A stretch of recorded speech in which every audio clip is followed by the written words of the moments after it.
TV. Vamos que agora o assunto é economia. A semana começa com uma preocupação. Essa semana tem decisão do Copom sobre taxa de juros. Essa tá fácil, viu, gente? Não precisa nem de muita bola de cristal para a gente saber que os juros vão subir, até porque está anunciado já desde a alta anterior. Agora, a notícia que começou a semana preocupando é que aumentou a projeção da inflação para esse ano de 2025 e ela está aqui. Juliana Rosa, bem-vinda, boa tarde. Tudo bem, Dri? Tudo Boa bem? tarde. Boa tarde, Renan. Boa tarde. Boa tarde para vocês que estão aqui entre nós.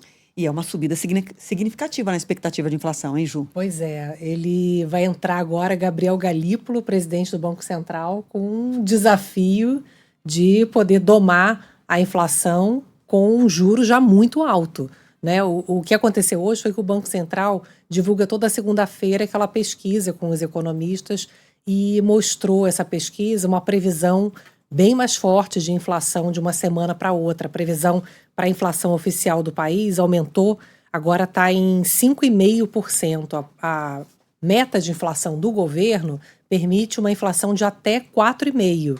Então, 5,5% já é bem acima do limite da meta de inflação. O que vai acontecer provavelmente, certamente podemos dizer isso, é que em junho, esse ano muda a forma de averiguar a meta de inflação. Até ano passado, olhava-se só no final de dezembro se a meta tinha sido cumprida ou não. Agora, a partir desse ano, durante 6 meses consecutivos, se ficar fora do limite da meta, descumpriu. Então, provavelmente, o mal vai esquentar a cadeira, Galípolo vai ter que escrever uma cartinha para o ministro da Fazenda justificando o rompimento da meta, certamente no mês de junho, pelo que a gente está olhando.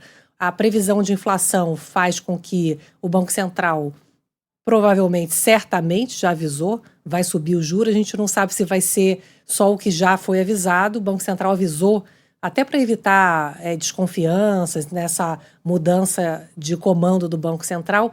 Antes mesmo do Galípolo assumir, em dezembro, o Banco Central informou que já estavam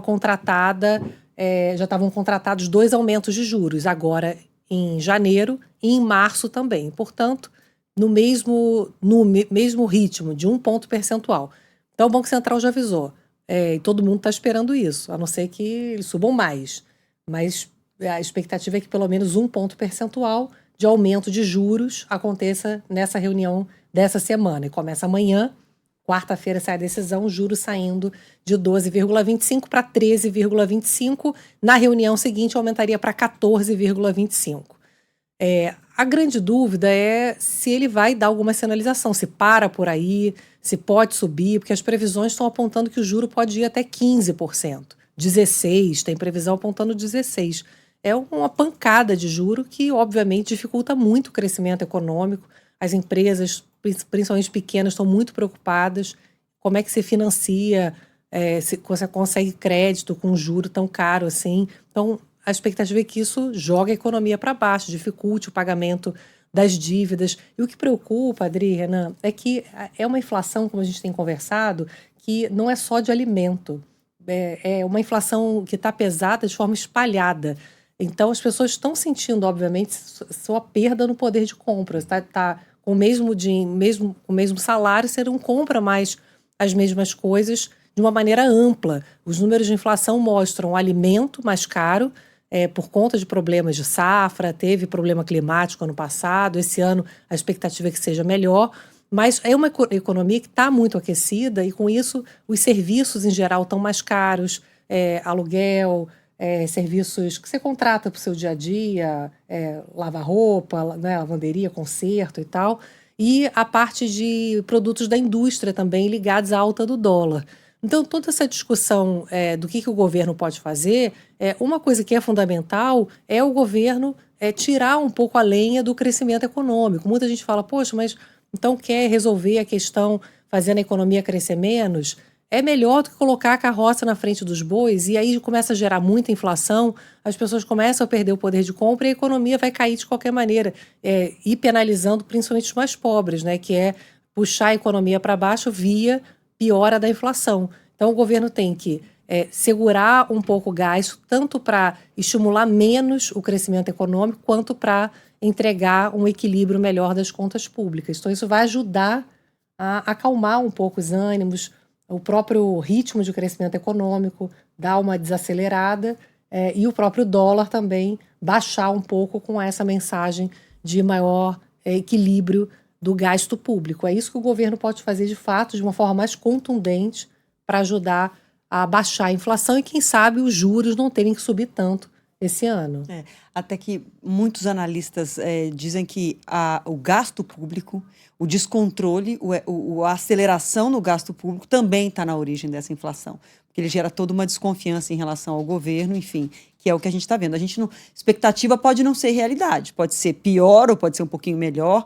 As notícias às vezes parecem um pouco contraditórias, que a gente acabou de dizer que o IPCA 15 de janeiro cedeu, a inflação cedeu um pouquinho, deve ficar um pouquinho mais baixa em janeiro, mas a expectativa continua muito ruim, só piorando. Então tem uma desconfiança também grande aí em relação ao controle dos gastos do governo. Muita gente pergunta, mas é ruim, Juliana, a economia crescer 3,5%, né? Você está querendo que a economia cresça menos? A questão é que no Brasil a gente tem o quanto que o Brasil consegue crescer com a inflação baixa. Hoje se fala que é em torno de 2,5% no máximo. Então, não é fazer com que a economia tenha uma recessão, é que 3,5% é um ritmo de crescimento que aumenta muito o consumo e você não tem oferta suficiente. A gente pode ter um PIB potencial, como se fala, em pouco tempo, aí os cálculos mostram 10, 15 anos, 4% com baixa inflação. Mas aí o investimento tem que ir para o lugar certo, em estradas, ferrovias, reduzindo custos. Então, esse equilíbrio entre oferta e demanda, que infelizmente... que a gente vê muito na política, vamos acelerar, né? Porque aí estou olhando para a eleição, né? Depois a gente vê como é que explode isso aí. Mas tem que ter essa responsabilidade para ir controlando, porque é muito melhor crescer 2,5%, né, ao longo de vários anos, do que cresce 3,5%, depois, né, gera uma inflação alta e você joga a economia muito mais para baixo. Então a discussão hoje é essa. O mundo ideal seria crescer com um ritmo estável e sem inflação. Vamos ver o que acontece pela frente. Essa Trump, semana né? tem muitas cenas dos próximos capítulos com Trump ainda. Obrigada, viu, Ju? Um beijo. Valeu, Ju. Boa semana. Boa semana. Valeu.